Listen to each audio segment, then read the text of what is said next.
Hello and welcome to a conversation on a very important dimension of health, that is lifestyle, and especially food part of it. While today we are dealing with COVID, there is an equally dangerous monster bothering us for long, and that is rapid rise of chronic diseases. You are a warrior fighting against this chronic disease epidemic, and while you have many tools to assist you in this fight, there is a very important approach which needs more attention from the healthcare fraternity. This approach is very powerful and is scientifically proven to produce good results in chronic disease management. And yes, you have guessed it right. It's the food we eat. Today, we have two very interesting speakers who have made it their life's goal to reduce the chronic disease burden on our society and nations. We will introduce you to them shortly. This webinar is brought to you by Wellness We Care Thailand. At Wellness We Care, we are a team of doctors and healthcare professionals who work on prevention and reversal of chronic disease, mainly through food and lifestyle modifications.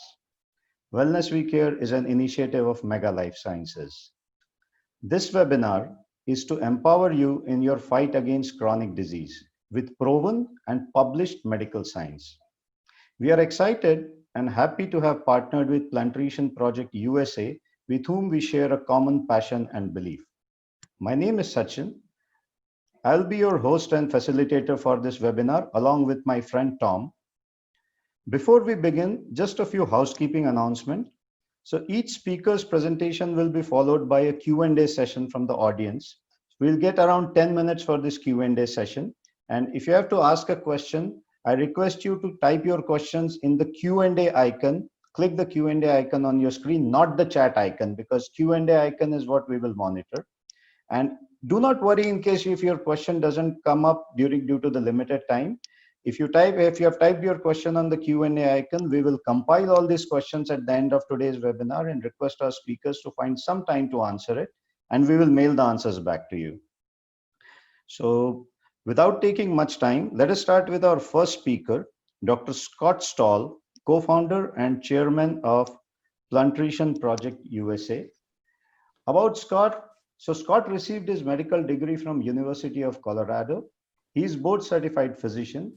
An interesting fact about Scott is that he was a member of American Olympic team in 1994, and he's still associated with the sports team actively, but now as a team physician. So Scott co-founded Plantrician Project in USA, the goal being to educate, equip, empower physicians, healthcare providers, and other health influencers like you with knowledge about the indisputable benefits of plant-based whole food nutrition. Scott lives in Pennsylvania. He has been featured on numerous TV shows and popular documentaries. Some of them are like Eating You Alive and the latest one, Game Changers. He's a highly sought after international speaker. So ladies and gentlemen, here is Dr. Scott. Scott, over to you.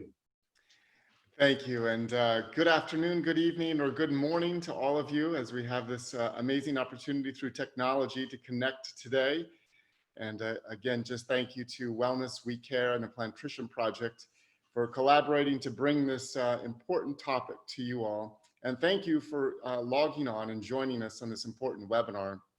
It's something that we are very passionate about and are excited to be able to share with you. I'm going to share my screen now and start my presentation. So today we're just going to take 30 minutes and we could talk much longer about this topic, in fact, probably weeks. But I just want to give an overview and an introduction of the topic of food as medicine, and specifically today as it relates to the obesity crisis. And as we all know, headlines around the world have decried the obesity crisis and the cost and impact of obesity in all of our nations around the world. In fact, today there are 1.9 billion people who are overweight or obese. 650 million people are obese around the world, 340 million children, and it is undermining the healthcare systems and financial systems of the world. And yet, despite all of these headlines and despite all of the information related to the obesity crisis, the numbers continue to go up. And I'd like to just talk about why that is happening today. As we can see from this graph, beginning in the 1970s and shortly before that, there was a steady and progressive trend upward in the rates of obesity and overweight adults around the world. It's affecting every single country. And it's related to the Western lifestyle and specifically the Westernized diet. But what's really tragic is that today our healthcare systems are ill-equipped to deal with this obesity epidemic. It's placing an undue burden on every healthcare system because the diseases that are being managed by our healthcare systems, such as heart disease, type 2 diabetes, many cancers, obesity-related cancers, are only being managed by a healthcare system, but are not being reversed. And so this has a tragic effect on the cost of healthcare, as we've seen that rise all around the world. And it's becoming, it's fast approaching a place of unsustainability, where the cost of healthcare begins to rise to such a point where it puts pressure on the GDP of every country around the world. So it's not just the fact that we have obese adults and overweight adults relate with healthcare issues related to their lifestyle choices. We also have a crisis that is financially impacting every country and placing unsustainable burdens on every healthcare system.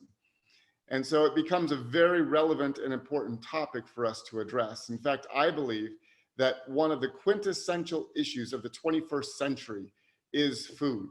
And that's what we're going to talk about today. And it starts with our plate. Every day around the world, people eat between 2 and 3 meals, and on average, about 2,000 pounds of food per year. In a lifetime, 58 million calories, which tells us that we'll never win the calorie war of trying to burn off more calories than we eat. That doesn't work.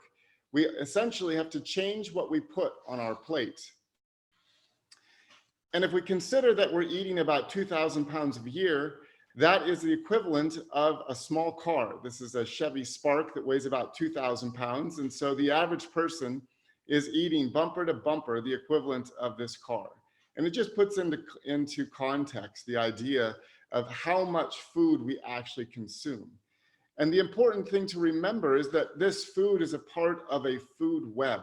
It's not just the food that we purchase and put on our plate and put into our bodies, but the food that we put on our plate is inextricably linked to every system in the world, whether it's agriculture and soil, whether it's water resources and land resources that are being stewarded for future generations, whether it's our families and our family finances, or our healthcare systems, or our national, even our national security is related to the food that we are eating. So at the core of life, one of the foundations is the food that we're choosing to put on our plates every day.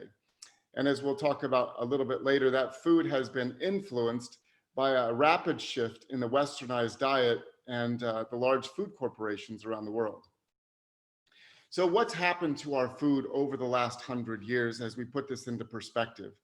If we look at this chart from 1909 compared to 2007, we can see that from that 100-year period of time, we've added 100 and almost 37 pounds of sugar or sweeteners, 70 pounds of oils.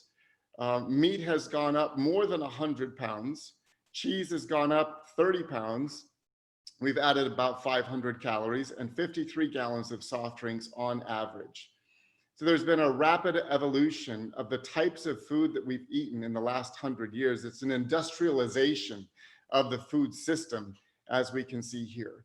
But it's been a slow rise, a slow change in the food that we're eating that's led to this Westernized diet that has now become a part of every country around the world. And as I've traveled and spoken in different countries and toured the cities, it's inevitable that I see the same Westernized dietary patterns almost everywhere in the world that's beginning to undermine the health of its citizens.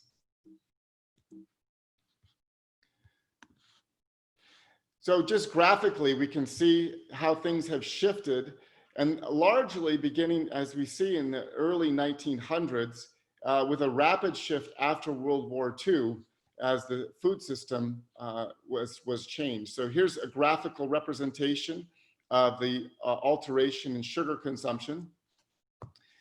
We can see that we've added a significant amount of oil to our diet, especially salad and cooking oil, more than 70 pounds. And, you know, it's not that we're adding more oil necessarily to cooking, but it's added in a lot of the processed food and restaurant foods.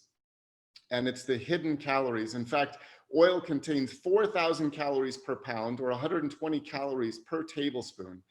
So it is a very calorie dense product that can add substantial number of calories to somebody's diet without increasing their feeling of fullness or appetite suppression. And so it is rapidly stored. I often tell my patients lips to hips in 3 minutes because it's actively prepared for storage. And so the salad oils and the cooking oils and the vegetable oils that appear in our foods are easily stored as fat, contain a high omega-6 fatty acid profile, which is inflammatory to the body, damage the endothelium, the small blood vessels on the inside of the arteries, and contribute to disease through a multitude of ways. Here's a graphical representation of cheese as we have increased our cheese intake. And again, cheese is one of those very calorie dense products in the thousands of calories per pound of food. And finally, one of the other trends that has made this possible, this epidemic globally possible, is that we have cheapened food. All food has become less expensive, and food expenditures as a percentage of disposable income have gone down. So we're able to buy more of this unhealthy food at a lower cost, which has driven much of this obesity epidemic. But while we're spending less on food, we're spending more on healthcare. And all of us know this as our governments have distributed information on the per capita expenditures of healthcare. And around the world, healthcare expenses are rising because we're managing the diseases related to our lifestyle choices. And we can see again, beginning about the same time when our food system radically began shifting, a consistent and steady trend upward of expenses, per capita expenses on healthcare. And this is why we've begun to eat food that is not really food. It is calorie dense, loaded with inflammatory molecules and things like saturated fat that drive disease, and don't really supply our body's needs. So in effect, we've become overfed and yet undernourished because our bodies are craving antioxidants, phytochemicals, vitamins, and minerals. And when the body's deficient in these types of substances, it actually drives hunger signals.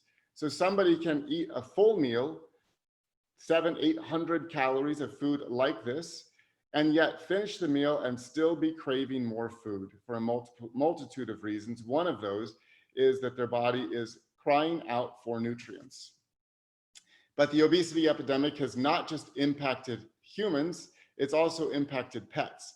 And at least here in the United States, we have an obesity epidemic of pets, with more than 50% of pets in the United States suffering from obesity and overweight. And ironically, they suffer from the same diseases that humans suffer from. We have epidemics of cancer, type 2 diabetes, heart disease, autoimmune diseases, etc. in our pets. And it points back to the dogs and cats eating the same types of highly processed food that humans are consuming as well. The medical research engine is beginning to identify that food is a problem. And this from JAMA in 2017, as lead author Renata Misha has pointed out, our findings showed that the increased intake of certain foods and not enough of others was associated with nearly half of all deaths in the United States to heart disease, stroke, and diabetes. And that is remarkable that at least JAMA is recognizing that at least half of all deaths are related to the intake of food. Similarly, in JAMA, in one of the largest studies funded by the Bill and Melinda Gates Foundation, they identified that dietary risks are the leading cause of death. And it's the dietary risk of excess consumption of unhealthy food. It's also the leading risk of disability at life-adjusted years. And so even above tobacco, high blood pressure, et cetera, diet is the #1 cause of death and disability today. And yet our healthcare system is not addressing diet in that same, with the same intensity, recognizing that it's the primary cause of death and disability. The World Health Association data identifies one of the challenges of this westernized dietary pattern. In the red, we see the percent of deaths related to heart disease and cancer, and the blue represents the percent of calories from unrefined plant foods. And as we can see in this graph, there's an inverse relationship between the amount of calories from unrefined plant foods and the percent of deaths related to heart disease and cancer.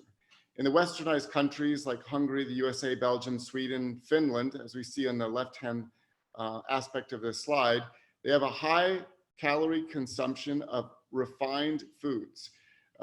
In fact, in the westernized diet, about 60% of the calories come from refined foods and 25% from animal products.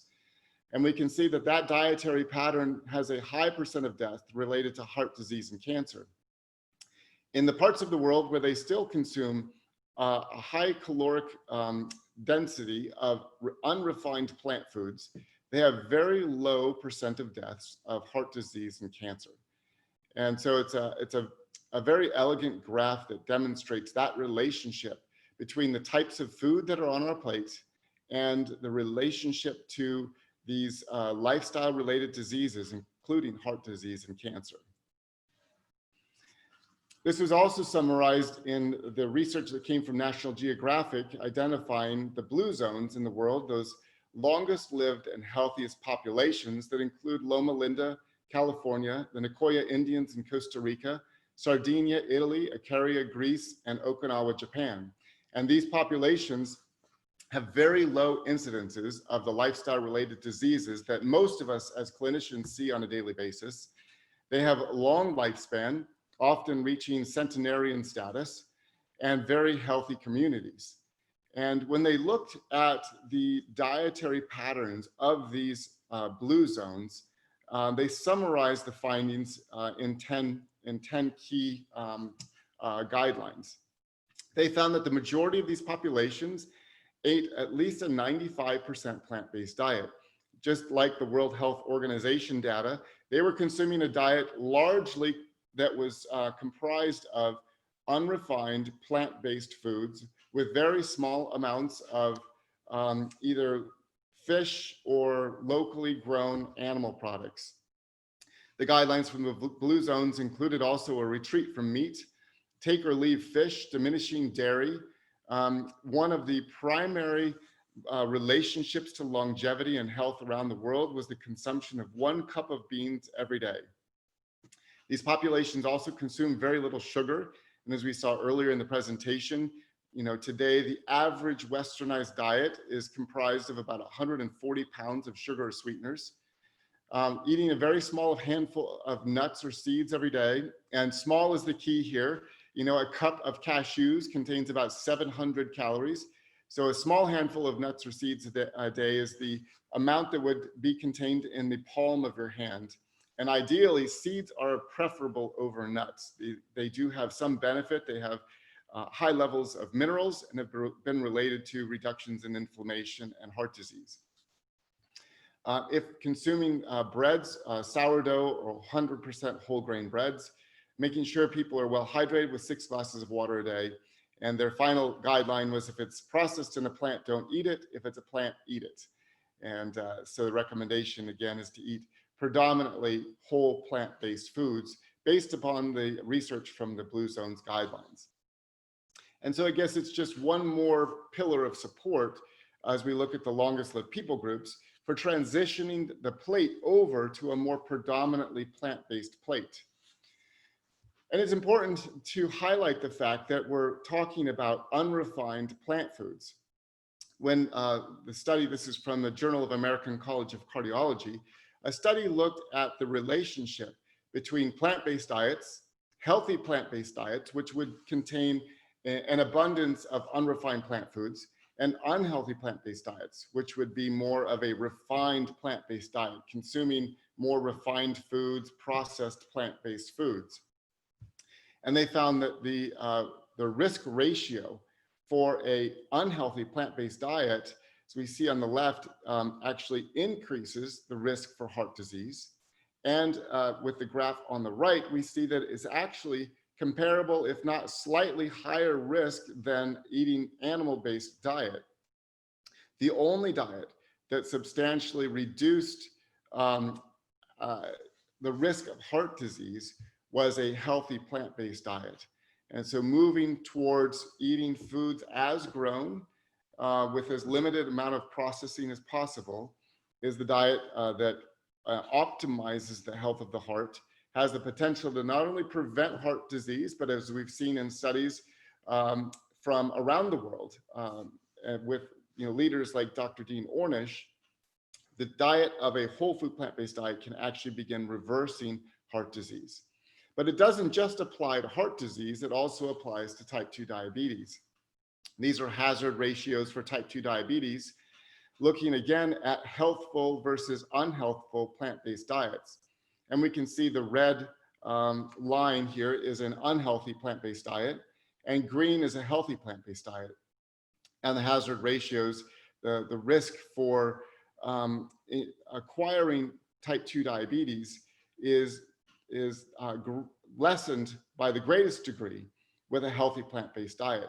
But a diet containing more refined foods, an unhealthy plant-based diet, actually increases the risk of type 2 diabetes. And this is part of the reason why the type of food that we put on our plate makes a difference. This was a very interesting randomized control trial where they looked at populations of people that were consuming a low quality plant-based diet with more white or light colored plants, as we see in the low quality list of apple, pear, banana, eggplant, leek, potato, versus a high quality plant-based diet with darker colors like red berries and plums and spinach and Swiss chard and peppers. And they followed the high sensitivity CRP over the course of 2 weeks. And they found that the high antioxidant diet, the diet that was built on dark leafy greens and berries and sweet potatoes, had a substantial reduction in HSCRP versus the low antioxidant diet, which actually saw a rise in HSCRP over the 2-week period of time. And so again, it's emphasizing the darker colored fruits and vegetables because of the potent antioxidants that are contained in those foods. It's nutrient density, which is really critical for disease reversal. And just some epidemiologic evidence, again, pointing to the westernized dietary pattern and the risk of heart disease. We see that when someone consumes 10 to 24% of their calories from sugar, they have an increased risk of heart disease of 30%. But a 25% or greater calorie consumption of sugar increases their risk by 175%. And large studies like the EPIC study in Europe have found high glycemic load diets are associated with a number of cancers, including diabetes-related cancers. And they contribute to pro-inflammatory profiles, elevated leptin, and actually interact with the single nucleotide peptides and epigenetics, causing epigenetic changes in a relatively short period of time. And especially relevant to today, sugar can suppress the immune system for 4 hours, and it is specific to the natural killer cells, which actually help us to fight bacteria and viruses. So if we think about the westernized diet with sugar at breakfast, lunch, and dinner, we're essentially suppressing our immune system throughout the course of the day, increasing the susceptibility to being infected with any number of bacteria or viruses. If we look at children and animal products, we can see that children that are regularly consuming animal products are between 2 and 6 kilograms heavier. And red meat on the left and processed meat on the right of this graph, we see total mortality is increased between 13 and 20% between red meat and processed meat, cardiovascular mortality, 18% to 21%, and cancer mortality increased 10% to 16% for processed meat. And so we can see that as children add more red or processed meat to their diet, their risk of these diseases and potential for dying from these diseases increases substantially. And I just want to point out again that it's each additional serving. So it's not just a dietary pattern. These increases are related to the additional servings of red or processed meat in a child's diet. JAMA in 2016 also recognized this association between increased animal protein intake and the risk of all-cause disease. And in their conclusions, they said high animal protein intake was positively associated with cardiovascular mortality, but high plant protein intake was inversely associated with all-cause mortality and cardiovascular mortality, especially among individuals with at least one lifestyle risk factor. And part of the reason is that a plant-based diet is also associated with an overall reduction in inflammation. And this was a meta-analysis of interventional trials looking at plant-based diets on obesity-related inflammation. And their conclusion was that plant-based diets are associated with an improvement in obesity-related inflammatory profiles that could provide a means for therapy and prevention of chronic disease risk. This is from Obesity Reviews in 2016. And if we remember back to that slide with the total antioxidant capacity and reduction of HSCRP, we can understand that it's that rich phytochemical content, the dense antioxidant content within these plants that is reducing inflammation and helping to prevent, suspend, and even reverse chronic disease in individuals.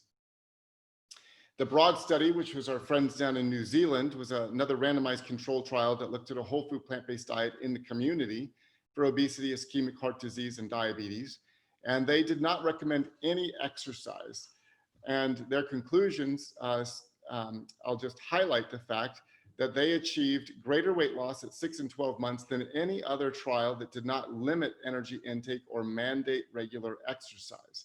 And this is important because they recognized that as people transitioned over to a whole food plant-based diet, as the quality of the food on their plate improved, even in the absence of exercise, they lost weight. And this happens for a number of reasons. As we eat food, the high fiber content and water content of the food causes a stretch in the stomach, which stretches the receptors in the stomach lining, which sends a signal to the hypothalamus to turn off the hunger signals. The phytonutrients also in the food turn off hunger signals in the hypothalamus. And the fiber feeds the microbiome. And as the microbiome gets healthier, a healthy microbiome also helps to control energy intake and reduce hunger signals. So for multiple reasons, people are feeling satisfied, satiated, and full, and they're getting healthy and losing weight at the same time. It's the perfect balance and the perfect diet for weight loss.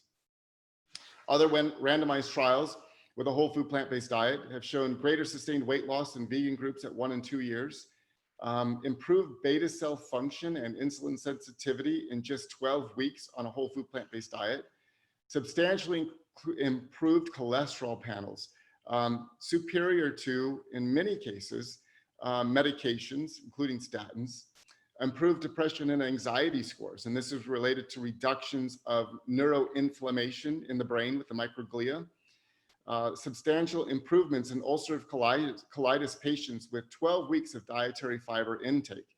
And I have seen this in my practice many times, that irritable bowel, ulcerative colitis, and even Crohn's disease can be suspended and reversed in a relatively short period of time with a plant-based diet. A 36% increase in the short-chain fatty acids produced by the microbiome, such as butyrate, in just 4 weeks, which tells us that when we feed the bacteria in our gut the fiber that they need, they begin producing short-chain fatty acids, such as butyrate, that has far-reaching effects in the body. Butyrate has been shown to stabilize blood sugars over the course of 4 to 6 hours. butyrate has also been shown to turn off key inflammatory steps in our body, such as NF-kappa beta. And also patients that had started with pain on a plant-based diet had substantial reductions in pain at 12 weeks, including the diabetes-related neuropathy. I just want to take a moment and share the life-changing effects of a whole food plant-based diet with a friend of ours that is a vice president at a hospital in Midland, Texas. This is Marcy Madrid on the right. And Marcy in 2015 was diagnosed with a significant case of multiple sclerosis. In fact, if we look at her cervical MRI on the left, we can see the inflammatory lesions within the cervical cord on the left. She went through trials of the ABCD drugs for multiple sclerosis without any significant improvement, transitioned to a whole food plant-based diet, and in 6 months had her MRIs repeated. And as we see in her cervical MRI on the right, the inflammatory lesions have resolved. We also see this on her brain scans, the MRI of her brain with a periventricular lesion there on the right-hand side that has resolved 6 months later. And this was correlated with a complete resolution of her symptoms. And now today, almost 5 years later, she is symptom-free and leading a radical transformation of the healthcare system in Midland, Texas, to implement lifestyle medicine and whole food plant-based nutrition throughout their healthcare system. Other hospitals have recognized the benefits of this. A large hospital system that has several million patients under their care here in Pennsylvania, Geisinger Health, began to recognize, as Dr. David Feinberg, the CEO, noted, we should be investing in people and processes, not hospitals. And so they did. They started the fresh food pharmacy. And as a trial of this fresh food pharmacy, they identified patients with type 2 diabetes that had hemoglobin A1Cs greater than 8, who self-identified with food insecurity. They also had significant claims data with $8,000 to $12,000 a month of expenses directly related to their type 2 diabetes. And they began to teach these people how to eat food, provided healthy meals for these patients, and worked with them over the course of a year. At the end of the year, they found that the post hemoglobin A1Cs had reduced by almost 2%, which corresponded to a 40% decrease in the risk of death and serious consequences. Mean healthcare costs reduced by 80%, from about $240,000 per member per year to $48,000 per member per year. A radical transformation, not only in the patients, but in the bottom line of the hospital, which allowed them to open this program up to serve more patients around the area. And then finally, as we talked about earlier, food is, the food on our plate is interconnected in a powerful food web. And the choices that we're making not only impact our health and the health of our families, but as we talked about, it impacts the health of our healthcare systems and our nation. But the food choices are also impacting the health of the land and the water and the resources that we are stewarding for future generations. In the largest study to date in 2018, they reviewed more than 38,700 farms from 119 countries and identified the 40 food products that represent essentially 90% of what we put on our plate. And according to the lead researcher, his quote was that agriculture is a sector that spans all the multitude of environmental problems. And as we see, they concluded that more than 80% of the farmland is used for livestock, but produces only 18% of the calories and 37% of the protein. And it's responsible for a large percentage of greenhouse gas emissions, water pollution, air pollution, and fresh water withdrawals. So what we're choosing to put on our plate is depleting these critical and crucial resources that we are going to be stewarding for our children in the future.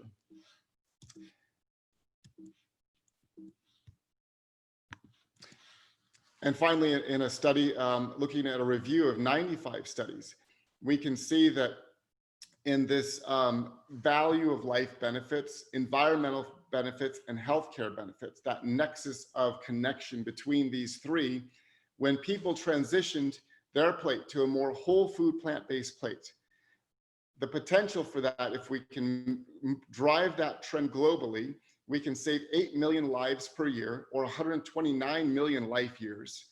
We can reduce healthcare costs by $1.5 trillion, and we can see a 70% reduction in greenhouse gas production. And as I like to always share with my patients, as we're making this transition, we're not giving up taste. We're actually enhancing taste because this food is delicious. So we're improving the delicious quality and the breadth of taste on our plates, enjoying our meals, and improving our own lives. And as we begin to share the message with other people, as we begin to transform healthcare, we're saving millions of lives per year, reducing healthcare costs, making healthcare sustainable for the future, and protecting our planet and our natural resources like water and topsoil. So it's very exciting that the nexus of this change, the nexus of the obesity epidemic, and as Dr. Sant will be talking, the solution for heart disease, all comes back to what we put on our plate every day. And after doing this for more than 18 years, I've come to believe that the primary solution that can transform our lives and the future is a whole food plant-based diet. So I thank you for your time and attention. And this is why we're doing this, why we're making these changes. It's not just for us, but it's for our children and the future of our planet. So thank you. I appreciate all of your time today and for taking time out of your busy schedules to join us.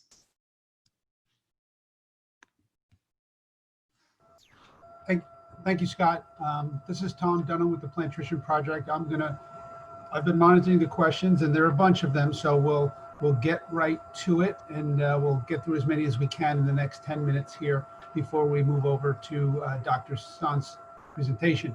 So Scott, first question is related to, basically related to weight. It says, how many pounds should we decrease the body weight by? So maybe just talk a little bit to what a healthy body weight might look like. Yeah, sure. As we look at like BMI data, generally over 25 is overweight, greater than 30 is obesity. And I always like to tell people that fat is not a benign tissue on our body. When we have excess fat on our body, it's actually producing increased estrogen, increased growth hormone, which is related to the growth of cancer. It alters angiogenesis, the growth of blood vessels, increasing blood vessel growth to not only fat, but cancer cells. And it increases the production of things like leptin and inflammatory mediators like TNF alpha. So what I like to encourage my patients is to just focus on removing as much body fat as possible. And the beautiful thing is, as we transition our plate to more of a whole food plant-based plate, the body naturally gets rid of the fat. The calorie density chart is something that's really important to share with patients because it helps them to understand that the types of food they're eating really can enhance weight loss or hinder their weight loss. And generally, the calories that are above the line that are beneficial are 600 calories or less, and it's whole plant foods. But once we cross that line, and we get into processed foods, oils, etc., we get above 600 calories per pound and we begin to gain weight. So I really like to use that calorie density chart. You can find it on the internet as a really valuable teaching tool that help people lose weight. But I usually try to encourage people to get below a BMI of 25 and then focus on really reducing just body fat through a good, healthy diet and some exercise. Thanks, Doc. We have a few questions regarding fasting, so I figured I'd throw those out there. The question is, will 7-day fast be beneficial? I'm trying to do that in the coming days. And then a follow-up to that, someone asked about intermittent fasting and saying, I'm doing 16-hour intermittent fasting. Would you recommend it? So maybe just talk about, briefly talk about a longer-term fast as well as intermittent fasting. Yeah, fasting throughout history, fasting has been a part of almost every culture. And it is incredibly beneficial. What I like to encourage people to do is to do intermittent fasting, where we would eat for 8-hour window. So that's like 2 days or 2 meals, or eating most of our calories between an 8-hour window, and then not eating for 16 hours. And so that might look like eating a little bit later breakfast, earlier afternoon meal, and then not eating until breakfast the next morning. And there are a lot of benefits in the research with enhanced healing mechanisms, reduction in inflammation, reduction in disease, improved insulin sensitivity. So intermittent fasting is a very easy way to enhance your health. Short-term fasts can be beneficial, but I always like to refocus people on what they eat after the fast. And if you're eating a whole food plant-based diet and you want to do a short fast, I do this several times a year. It can have a lot of benefit in reducing inflammation and enhancing regeneration of the body. But it's also important to know what you're going to go back to when you finish the fast. I've worked with many patients who have done fast, even long fasts, up to 30 days, but they transition back to more of an unhealthy diet. They don't understand the power of food and the addictive nature of food. And within several months, they have regained all of the weight they lost. And so that's why I really like to encourage patients as much as they can to use intermittent fasting as a healthy part of a natural lifestyle change, and then intermittently add in maybe a longer fast during the year. Okay, Scott, maybe one more question depending on the length of the answer. So most weight loss diets recommended largely animal-based diet because animal proteins have little to no carbs and plenty of proteins. How can we incorporate a largely plant-based diet, still lose weight and get enough protein? That is a great question. So, first it's important to recognize where protein comes from. Every animal gets its protein from eating plants. The cow eats the grass. Grass is about 40% protein. Elephants, hippos, gorillas all eat plants, all develop muscle by eating plants. And so if we look at the protein content of a whole food plant-based diet, we can see that on average, a person eating sufficient calories from plants will get sufficient amount of protein. For example, there was a study that compared 500 calories of a plant-based diet with 500 calories of an animal-based diet. When they look at the number of grams of protein in the plants, which included cucumbers, tomatoes, lettuce, and a potato, there were 33 grams of protein.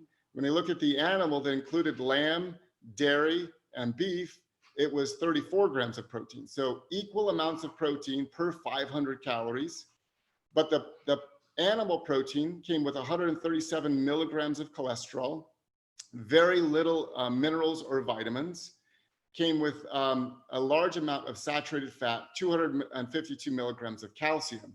The plant-based diet had 29,000 milligrams of vitamin A, abundant minerals, no cholesterol, nearly 30 grams of fiber, and 500 milligrams of calcium. So we're getting sufficient protein, but we're also getting a wide array of vitamins, minerals, antioxidants, as we saw in that slide from the presentation, and we're getting a higher amount of calcium. And so the protein question, really is, how do you want your protein packaged? You will get sufficient protein in a whole food plant-based diet. You'll get more than the necessary 50 grams of protein that's needed for all of us on a daily basis. But your protein will come packaged with a wide array of antioxidants and phytochemicals. So one of the benefits then of transitioning over to a whole food plant-based diet for weight loss is that as you're losing weight, your body is reducing inflammation. It is changing the microbiome to a healthier microbiome. When we eat a high meat-based diet, it's been shown that within 24 hours, the microbiome, those 100 trillion bacteria that live in our gut, begin to shift over and produce inflammatory molecules like trimethylene oxide. And so the trimethylamine oxide has been shown to cause inflammation in the arteries of the heart and in the joints. And so that persistent diet of high protein, like a paleo keto diet, may lead to weight loss because people feel full and they actually just eat fewer calories, but they cause increased inflammation in their body. And one of the other things that we see, because of the high fat content often in animal products, they begin to pack fat inside of their muscle cells and their liver, which leads to increased susceptibility for insulin resistance. As someone's on a paleo or keto diet, their blood sugars will go down because you're right, they're not consuming that many carbs. But what they're doing in the meantime is they're packing in intramyocellular fat in the muscle and in the liver. And as soon as they begin to eat more carbohydrates in their diet, their blood sugar will spike because they've created more insulin resistance from the intramyocellular fat that has been added through that high fat keto or paleo diet.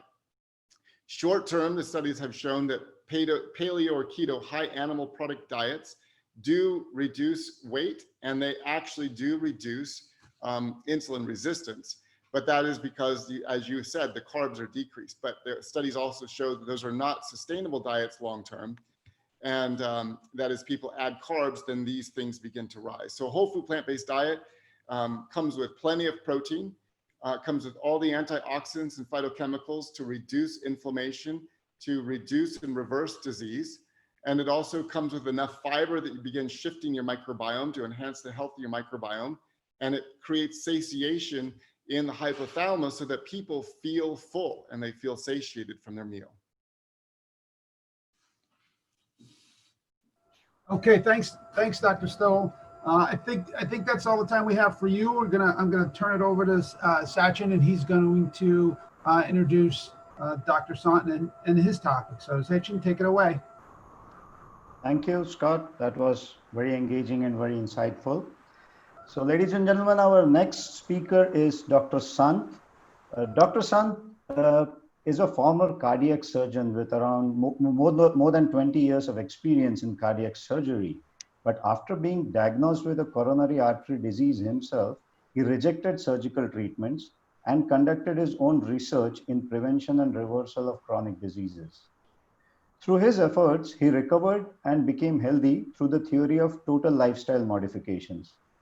He was so inspired by this that he gave up the intervention cardiology and retrained himself at a very senior age to be a family medicine practitioner.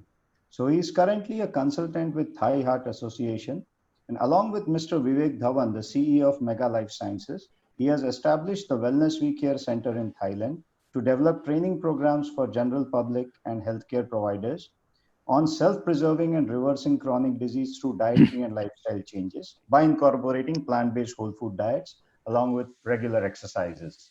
So over to you, Dr. Sant. Welcome. Hi, from Bangkok. Good evening. I mean, it's evening in Bangkok. Since this is our first webinar, I will go gently, try not to talk too much in too many things. Firstly, let me share with you how come a man like me, I mean a cardiac surgeon, end up sitting here talking to you about plant-based nutrition. It started in 2006 when I first had a severe stable angina, or simply put it, ischemic heart disease, to the point that I need to do a coronary angiogram in view of getting invasive treatment. But admittedly, I was scared. Being a cardiac surgeon myself, deep down in my heart, I do not believe that invasive treatment is the way to go for this disease. So what I did, I refused the coronary angiogram and took a month off from work, not for a long vacation, but I did literature review, dug down into the medical literature, because by that time I had been graduate something like more than 20 years. A lot of things happened outside my subspecialty, which I may not aware of. And I will share with you what I have learned in that literature review, and some of papers did change my life. I will share my screen. Uh, slideshow, here we are. The first paper that caught my attention, it was published in 1950, that before I myself was born, in American Medical Journal, by a German physician called Walter Kempner. He did his research in USA. His research is called the rice diet. He used this diet to treat chronic incurable diseases such as hypertension, chronic kidney disease, heart disease, obesity, etc. And he reported about 500 patients. His methodology is pretty simple. Here on the left side column here is the conventional European or American diet of those days. Calculate from 2,400 calories. It contains 100 grams of fat, mostly from animal fat, 100 grams of protein, also mostly from animal protein, and about 300 grams of carbohydrate. Out of these, contain about 4 grams of sodium, which is quite much less than nowadays. Nowadays, it contains about 5 to 7 grams of sodium. And on the right side here is what he called rice diet. The structure consists of only rice, usually a cooked rice, fruits, and a little bit of sugar. That's all, nothing else. Rice and fruits mainly consist altogether also calibrate to 2,400 calories. And you see here, very, very minimal amount of fat, only 5 grams of fat per day. That's really minimal, comparing with 100 grams in ordinary American diet. And still a very small amount of protein, only 25 grams of protein per day, all of which come from plant. Huge amount of carbohydrate, 560 something grams, and very minimal amount of sodium here, less than half a gram of sodium a day. So this is his diet methodology, very simple and not very easy to be understood. But the result was very astounding, you know. This is his selective report on the treatment of massive obesity in 106 massive obese patients. He reported that he can bring down the average weight 63.9 kilograms per patient, you know, 63 kilograms per patient, and return them to normal, about 40% to normal weight. That was very astounding result. And here is the result of his rice diet treatment for hypertension. In those days, the average blood pressure of people in those days is 199/117. In those days, there was not yet the antihypertensive drug available. And see here how he can bring down the systolic pressure from nearly 200 down to less than 140 with the rice diet only.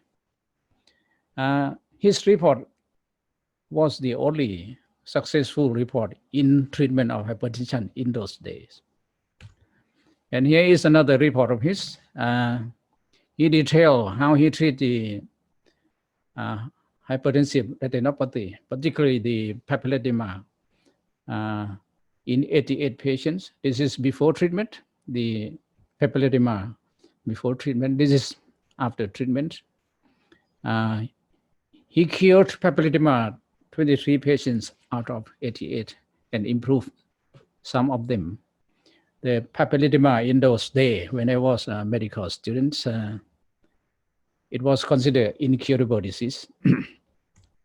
And also he reported the treatment of heart failure caused by the hypertensive cardiomyopathy. And here is the example of the image of the heart size before and after treatment with the rice diet. So that was very impressive to me. Just change the diet. Here is another small report that caught my attention in that review. It appeared in the New England Journal of Medicine in 1985. The report is an autopsy report of a man called Nathan Pritikin. I was wonder why the autopsy report of just one man be published in New England Journal. So I dug down in detail and learned that this man, he was an engineer, not an MD, an engineer. And he had ischemic heart disease, severe ischemic heart disease in 1957 at his 40-something age. And being diagnosed as ischemic heart disease, in those days, there is no coronary angiogram yet, no balloon angioplasty, no coronary bypass yet. And he was instructed to not to exercise, say, which was the standard treatment of those days. But he refused to do that. He tried to shop around for cardiologists, 6 cardiologists in a row, in the hope that he would get different diagnosis and different advice. But all 6 cardiologists gave the same diagnosis and exactly the same advice, which he refused. And that what amazed me is that he started his own investigation. He was an engineer, don't remember, not an MD. He started an investigation of his own and start treatment program of his own as experimental upon himself. He was quite an well-off man. Every month, he will have his blood sample taken and sent to labs for about 200 parameters, including rapid profile, vitamins, mineral, etc.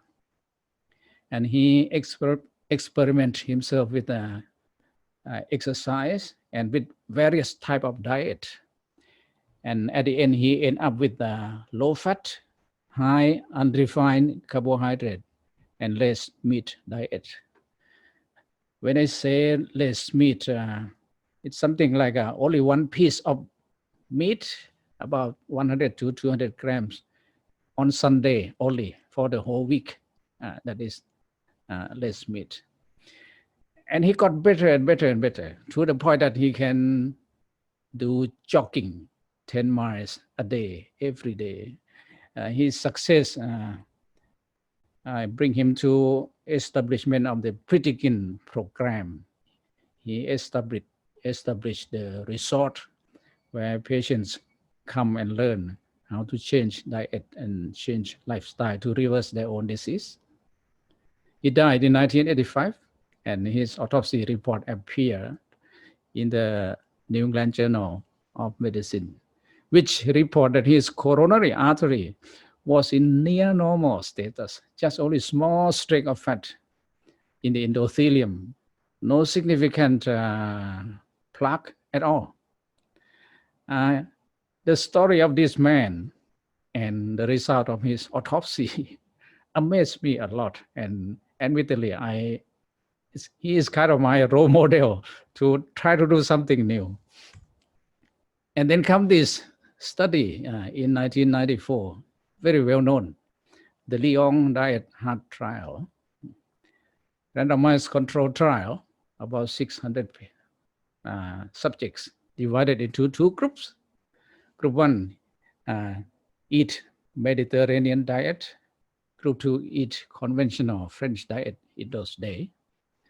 Plan for the research 5 years, but they stopped research after 2.5 years because the significant mortality rate difference in the Mediterranean diet group, the mortality rate and what we call MACE, major adverse cardiac event, is 70% less than in a conventional diet group. 70% difference, that is very big difference.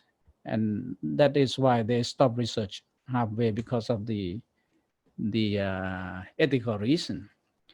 What make such a big difference in outcome of the disease? At first, I thought that it would be the cholesterol content in the diet. But that was not true, because when we analyze the lipid profile of people in those groups, here is the Mediterranean group, and here is the French diet group. Their lipid profile nearly identical, very, very similar. So for sure, we cannot blame fat as the source of difference in outcome. The real source of difference is the source of calorie. In Mediterranean diet, most calories come from plant, be it non-polished grain, beans, nuts, avocado, olive oil, or canola oil, etc. While the conventional European or French diet, most of the calories come from animal and animal product. And here come another research that struck me. A very small cohort study of 24 patients.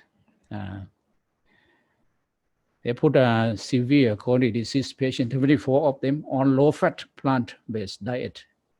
And this study focused on nutrition only, just focus on nutrition only, and follow by the researcher, Dr. Caldwell Esselstyn. For 12 years, he published the 12 years report in American Journal of Cardiology in 1999. The result of which was very astounding. Here is the example of the pre and post, before and after angiogram. This is the contrast media injected into left anterior descending coronary artery. Here is the normal part of the artery. Here is the diseased part, narrow and irregular, very severe disease, let's say. 3 years after treatment with a low-fat plant-based diet, that coronary artery became normal artery. This is a good evidence to show that atherosclerosis actually is reversible disease. It can be cured if we treat it properly. And here is the heart attack profile of his patients. Out of 24 patients, 18 of them can complete the plant-based program for 10 years. Before the study, there was 35 heart attacks in these 18 patients. 10 years during the study, there were no heart attack at all. Comparing with 6 patients who quit the program, before the research, there was 14 heart attacks. And after 5 years after quit the program, they have a 13 heart attack. Also, Dr. Esselstyn provide a very good imaging result. This is the example of the PET scan of one of his patients. Years before the treatment. This is the scan of the left ventricle. Here is the infarct area, which is without the perfusion. Here is the after treatment. That infarct area become profuse and can contract as normal part. So this again is another evidence to show that what we call infarction, actually it is reversible. And the heart failure after coronary infarct can be reversible. Another one research that had a big impact on my decision is Dr. Dean Onich's research published in 1990. It was a prospective randomized control trial using ischemic heart patients, 93 of them, divided divided into two groups. Group one, he put them into what he called total lifestyle change. There are 4 components in there. One is to eat low-fat plant-based diet. Number 2 is to do regular exercise. Number 4 is to do the stress management, be it meditation, Tai Chi, or yoga, or whatever. Number 4 is to join the peer support group weekly. For group 2, he used them as a control group. And he did pre and post cardiac angiogram for all of these patients. Here's the result of the first year, published in Lancet in 1990. The first row is a lifestyle change group. In terms of artery narrowing, the narrowing part got better, 4.5%. In terms of chest pain disappeared, 91%. 91% symptom relief, that's amazing. Here's a control group. In terms of narrowing, the narrowing part became worse, 5.4%. And in terms of symptom, the patient got more pain, 165%. The result was very, very definite. And there was another report, a 5 years report appeared in JAMA. I did not put it here, but the result was similar. So I made a decision based on the knowledge research that if I do 3 out of these 4 things, if I eat plant-based, low-fat plant-based diet, if I do exercise and I do stress management, but I did not do the peer support group because I don't want my illness to be publicized. So I do only 3 components. And let's look into detail what I have done. I stopped eating cake because I was a cake mania. Every day cake. And I stopped cookie. In addition to being a heart surgeon, I at that time also worked as a president of the hospital also. So I got to sit in the meeting quite often, drink a lot of coffee and eat a lot of cookies. I stopped all cookie and replaced them with fruits and changed my coffee into black coffee. And changed my snack to nut and seeds instead of cookie and cake. And I stopped drinking Coke. Also, I was a Coke mania at that time. 1 liter of Coke a day if I did operation all day. Also, stop all sweetened beverage, particularly the sweetened fruit juice. Increase my consumption of fruits and vegetables. Since I did not have enough time to chew it up, so I used the high-speed blender to blend it and make it in a liquid form that is drinkable so that I don't have to chew them. And I stopped using cooking oil at all. I replaced my usual white rice into the brown rice and stopped adding salt into all of my diet. With doing this, I got better and better to the point that I can jog, not 10 miles, just about 1 mile or 2 a day. That's very good for me. Before that, just a brisk walk created chest pain, and my blood pressure coming down. I can stop my antihypertensive drug, Before that, my systolic pressure was 168. Nowadays, it's something like 115 systolic pressure. I can stop statin. Before that, my total cholesterol, 267 total cholesterol. And the last one, 150 total cholesterol. So I was very happy. And I talked to myself, why work hard? Doing operation is very hard work, and it doesn't work this well. So I quit my career, stopped doing hard operation and joined with a friend Mr. Vivek Dhawan, established a Wellness We Care Center to teach people how can reverse their own disease by themselves. And in that teaching, I focus on teaching them to choose a healthy eating pattern. Healthy eating pattern. Don't pay attention to nutrients like protein, carbohydrate, vitamin, mineral, whatever. Don't pay attention to the nutrient detail. Just choose healthy eating pattern. And I promote vegetarian eating pattern is one type of healthy eating pattern.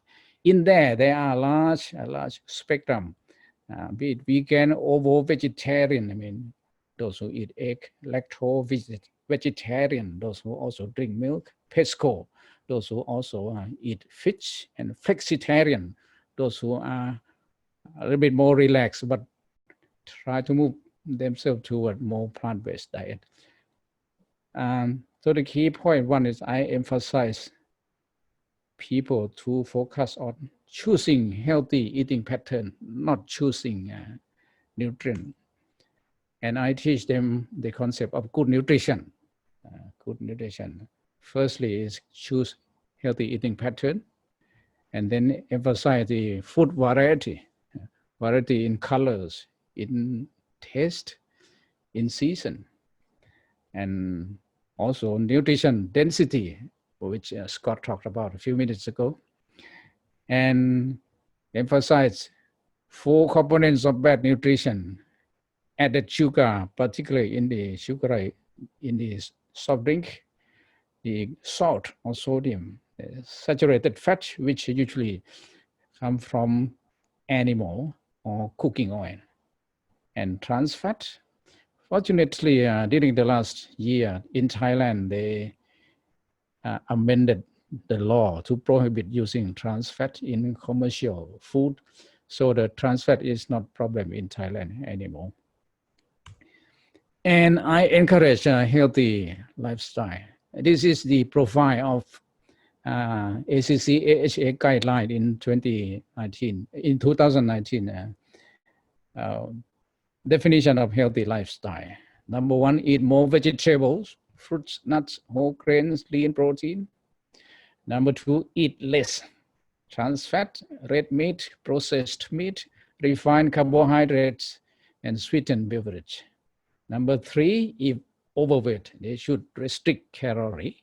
Number 4, doing exercise. Number 5, quit tobacco. This is what we call healthy lifestyle. And in using index, I encourage my patients to use what it is called Simple 7. This is designed by the American Heart Association, and I adopt it. There are quite a few research to back this concept up. One research shows that if the patient can keep 5 of all these 7 index in normal range, the risk of premature death rate will be reduced by 88%. That is very significant, because if we carefully do balloon angioplasty, CABG plus medication, we can achieve at most 30% risk reduction. But if the patients take care of themselves to the point that 5 out of 7 index become normal, the risk will be reduced by 88%. That's quite a lot. And that is all that I want to share with you here, and let me stop. Okay. Because the limitation of time, I will stop here and entering into Q&A. Okay, Tom, it's you now. Okay, thank you, Dr. Sant. It was very insightful and very inspiring to hear from your story. Your personal story has been, and a lot of people are inspired, as we get comments from question and answers. But here are a few questions which we are getting. So these are primarily from Asian audience who are here. So in Asia, we eat a lot of rice. So, in your opinion, this high, what is your opinion about this consumption of rice and its linkage to the rise in diabetes, hypertension, and in Asia? Though actually the research done by Harvard, rice, looking into two type of rice, the polished rice, of course, associated with the obesity and diabetes, but the non-polished rice, on the contrary, associated with reduced number of diabetes and obesity. So what should be done is that changing white rice into non-polished rice, and not stop eating rice. Rice is good if it is non-polished, let's say. Okay. The next question is that for patients who are having two conditions like heart disease and cancer, what is your opinion on putting them on plant-based whole food diet? Well, the guideline issued by the American Cancer Society as part of prevent and treatment of cancer for cancer patients. The recommended diet is plant-based diet. Skip red meat. When I say red meat, I mean beef and pork or mammals meat. Okay, red meat and processed meat. That mean when I say processed meat, I mean sausage, bacon, ham. Okay, so American Cancer Society recommend plant-based diet. Skip red meat, processed meat, and eat a lot of large variety of plant. So that's the way to go. It's similar, actually in terms of nutrition. Later on, since during the last 5 years, I have a lot of patients outside the area of cardiovascular disease, some of them chronic kidney disease, diabetes, and cancer. I found out that whatever disease they are, the best food for them is plant-based, low-fat, whole food diet. Okay. There is another very interesting questions coming up from a few audience that we say fruits are good, but then high fructose is bad for health. So how does the consumption of fruit relate to the rise in blood sugar? Well, I think the word fructose create confusion, because the word fructose, we think about sugar in the fruits, because molecule sugar in the fruit is fructose. But the word fructose in research, it's about high fructose corn syrup that they use in making sugary drinks. And that kind of sugary drink surely associated with the higher incidence of diabetes, obesity, and cardiovascular disease. But the fructose inside the natural fruit, it has nothing to do with the high fructose corn syrup. And the study of EPIC study, which Scott also referred to a few minutes ago, EPIC study, and Harvard study point toward the same result, that more fruits and vegetables associated with lower incidence of diabetes and obesity. So in conclusion, eat large variety of fruit, but not sugary drink. Okay. Another question is very interesting that we hear a lot about the healthy oil, like coconut oil and so different kinds of healthy oils, olive oil and all we hear about. What should be the approach when it comes to these kind of messages? Well, when we talk about oil, there are four aspects in there, okay? Number one is as a source of calorie. Any kind of oil provides 9 calories per gram. Exactly the same, any kind of oil, be it saturated, unsaturated. So any kind of oil is bad for obesity, okay? That's number one. Number two, we talk about we talk about the ability of oil to stimulate, to limit vascular dilatation. You know, usually the blood vessel, there is a innate ability to dilate itself through the molecule we call nitric oxide.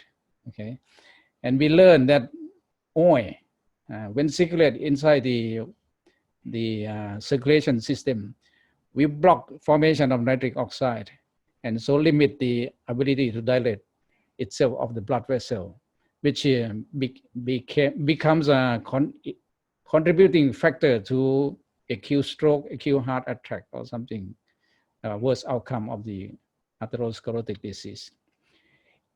In terms of blocking vascular dilatation, there was a good research conducted comparing 3 types of oil: saturated oil,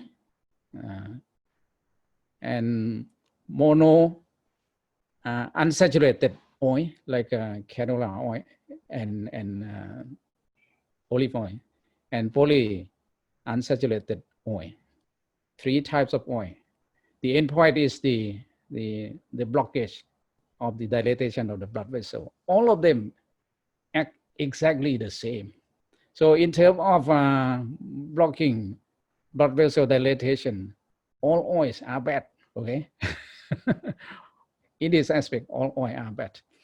Another aspect is the heat resistance. Heat resistance. In the molecule of oil, if it is saturated fat like coconut oil or beef oil, pork oil, it of course is resist to heat. But unsaturated fat like soybean oil or whatever, the molecule there there's still double bond, which are subject to change when get the heat. For instance, if the soybean oil being heated up to 247 degrees centigrade, some part of oil will turn into what we call trans fat because of heat. In this aspect, saturated oil is best in terms of heat resistance. But my point is that why use oil in cooking? Nowadays, we can cook anything without oil at all. You can make fried stuff very delicious without oil. We can fry things with air, something like that. And the 4th aspect of oil or fat is the relation of the oil or fat, type of fat, with the incidence of the coronary artery disease or atherosclerosis. There are a lot of controversy in this aspect, but nowadays the medical community still hold that saturated fat is the worst. I mean, we don't talk about the trans fat. Trans fat is not available nowadays. So saturated fat is the worst. Mono unsaturated fat is better, and better still the polyunsaturated fat. So in terms of relation, in terms of causation of atherosclerosis, the saturated oil like coconut is the worst. So in conclusion, concerning using oil, my advice is that do not cook with oil at all. Do not cook with oil at all. And of course, drinking oil is crazy. You know, I know in Asian countries, some people wake up and drink 2 tablespoons of oil to reduce weight. I think that is crazy approach. I think that come from one research done in Brazil. They compare 60 obese patients. Half of them in the morning they took 2 spoonfuls, 30 mils of soybean oil. Another half of them in the morning they took 2 spoonful of coconut oil. And both of them are compelled to jog or brisk walk 45 minutes a day. And the diet designed for both of them reduce calorie, 250 calories per day. And then compare the waist circumference and the weight of both group in 3 months, 6 months time. In 6 months time, it turned out that those who drink coconut oil 2 spoonful a day has a better waist circumference, and that is the source of the news that coconut oil is good for you. Reduce your waist circumference 2 tablespoonful of coconut oil a day. Drink. But they did not say anything about jogging 45 minutes a day and limit 250 calories per day. They did not talk about these 2 aspects at all. So if one want to drink coconut oil 2 spoons a day, it's okay if you go out jogging 45 minutes a day and the whole diet of that day you reduce 250 calories. Thank you, Dr. Sant, for that. And there are so many questions. So everyone who has put up a question, don't worry if we cannot take it in this session. We will get our experts to answer them and we'll mail them back to you. So my last question is actually to Scott. Scott, you can hear us? Yes, I sure can. So Scott, there is a very interesting question that, there is so much information, so much science behind all this. So why is not mainstream media not talking about it? A lot of people are asking this. What is your view? Yeah, very good question. Part of the reason is that it's not included in our education. As Dr. Sant knows, most of our education is around the management of chronic diseases through medications or procedures. And, on average, most medical students receive less than 19 hours of nutritional education. And most of that nutritional education is really around just the management of nutrition in the ICU, CCU, TPN, et cetera. So we don't receive any education, so doctors don't know. There's also not been really any money to support a lot of research in this area. So if the research papers are not being produced and not being fed to the media, then the media also is not receiving information about this. So it's really a deficiency of education. It's a deficiency of research. And, it's also, it's a lifestyle that kind of goes against the current of the culture. The cultural current is really built on fast food, processed food. And so there's not a large financial motivation to make this lifestyle change in the past. So we have, financial currents going against us. We have research that's limited, that's not being pushed out, and we have educational deficiencies. And so all of these things lead to this real dearth of information that's in the mainstream public. But that's why Dr. Sant and Vivek and Wellness We Care and the Plantrician Project are doing things like this so that we can get this message out. That's why we're doing a conference in Bangkok, Thailand, sometime in the next year, to begin educating people and making this information possible. It's why we started the International Journal of Disease Reversal and Prevention and made it an open access journal that's free to everyone so that people can get the research.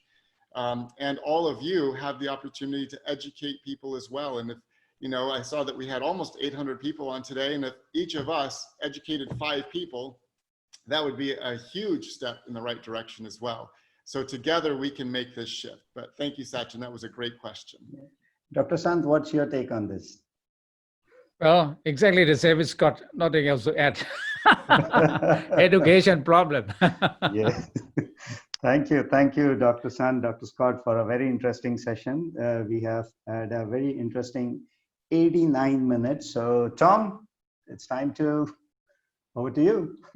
Great. I hope everyone can hear me. Well, certainly thanks, Sachin, for turning it over. And wow, what great informative presentations we just had. Tremendous information. And I know I speak for Dr. Stoll, Dr. Sant, Sachin, Mega Life Sciences Wellness, and the Plantrician Project to say what a pleasure it's been to spend the last 90 minutes with everyone. We hope we got you rethinking the role of nutrition, specifically plant-based nutrition in human health. We really wanted to kind of get everyone thinking about this, and we hope our hope is that you'll take this potentially life-saving information back, to your hospitals, clinics, businesses, to your patients, clients, even your family and friends. If you do that, you'll get to see firsthand just how powerful of an intervention that plant-based nutrition can be, for the prevention, treatment, and even reversal in some cases of chronic conditions, like the two we talked about today, obesity and heart disease, but many others as well. So on behalf of the project, the Plantrician Project, and our board of directors, I'd also like to just take a minute to say how thrilled we are to be working with our friends in Thailand at Mega Life Sciences and Wellness We Care to help bring this message to your part of the world.